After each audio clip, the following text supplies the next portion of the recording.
देखिए प्रिय भक्तों, आज है 30 मई और वार है शनिवार। आज ही अधिक मास की पूर्णिमा तिथि है, तो आज ही अधिक मास की पूर्णिमा तिथि का व्रत किया जाएगा। और चलिए अब आज की यह पूर्णिमा व्रत कथा प्रारंभ करते हैं। कहते हैं प्राचीन समय में एक साहूकार था और उसकी दो बेटी थी। दोनों बहनें ही पूर्णिमा का व्रत किया करती थी, पर बड़ी बहन तो पूर्णिमा का पूरा व्रत करती थी। वह पूरे विधि विधान से शाम को चंद्रमा देवता की पूजा करती, उन्हें अर्घ देती और उन्हें भोग लगाकर फिर प्रसाद ग्रहण करके अपना उपवास खोलती थी। पर जो छोटी बहन थी वह अधूरा व्रत करती थी और इसी तरह वे दोनों बहनें धीरे धीरे विवाह के योग्य हो गई और उसके बाद उनका धूमधाम से विवाह भी हो गया। परंतु शादी के बाद पूर्णिमा के अधूरे व्रत करने के कारण छोटी बहन के जो भी संतान होती वह होते ही मर जाती। तो एक दिन उसने पंडितों को बुलाकर उनसे पूछा कि मेरी संतान होते ही मर जाती है, इसका क्या कारण है। और तब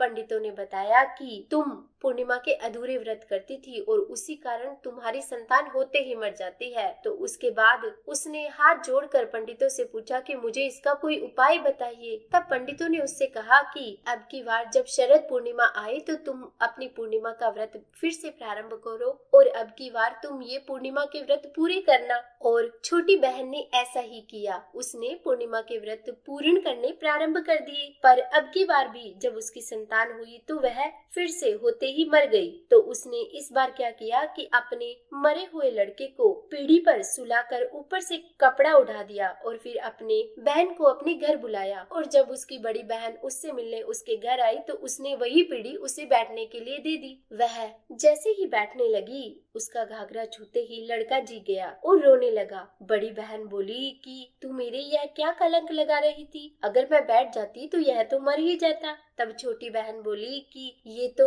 आपकी ही भाग्य से जिया है, मेरे अधूरे पूर्णिमा के व्रत करने के कारण तो मेरी संतान अब तक मर ही रही थी। और उसके बाद छोटी बहन ने बड़ी बहन से कहा कि हम दोनों बहनें ही पूर्णिमा का व्रत करती थी, परंतु तुम पूरा व्रत करती थी और मैं अधूरा, और उसी दोष के कारण मेरे बच्चे होते ही मर जाते थे। यह लड़का तो तेरे ही भाग्य से जिया है। और उसके बाद सारे गांव में यह घोषणा करवा दी कि सब कोई पूर्णिमा का व्रत करना और पूरा व्रत करना।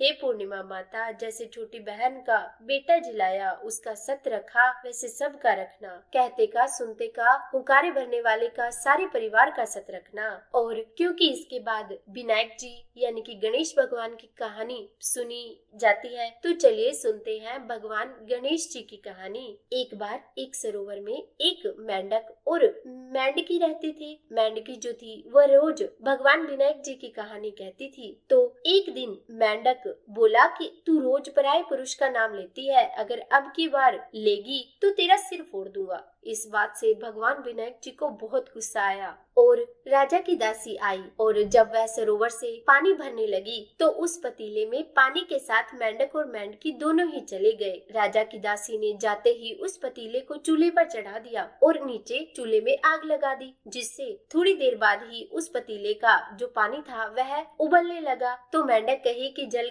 गए और मेंढकी कहे कि वाह कितना ठंडा पानी है। तो मेंढक बोला कि तुझे यह पानी ठंडा कैसे लग रहा है, मुझे तो इतनी जलन हो रही है। तब मेंढकी बोली कि यह तो विनायक जी भगवान की कृपा है। और फिर मेंढक से बोली कि चल अपने दोनों ही विनायक जी का नाम लेते हैं, जिससे अपने दोनों का ही यह कष्ट खत्म हो जाएगा। और उसके बाद दोनों ने ही 7 बार संकट विनायक का नाम लिया और जिससे दो जो नंदी होते हैं, बैल होते हैं, वो लड़ते हुए आए और उनमें से एक की लात उस पतीले को लगी जिसमें कि मेंढक और मेंढकी थे, और वह पतीला लात लगने की वजह से वहीं पर फूट गया और मेंढक और मेंढकी उस गर्म पानी से निकलकर वापस उस सरोवर में चले गए। तो हे विनायक जी महाराज, जैसे उन दोनों का संकट काटा वैसे हम सभी का काटना, कहते सुनते हुकारे भरते सारे परिवार का संकट काटना। तो बोलिए विनायक जी महाराज की जय। तो उम्मीद है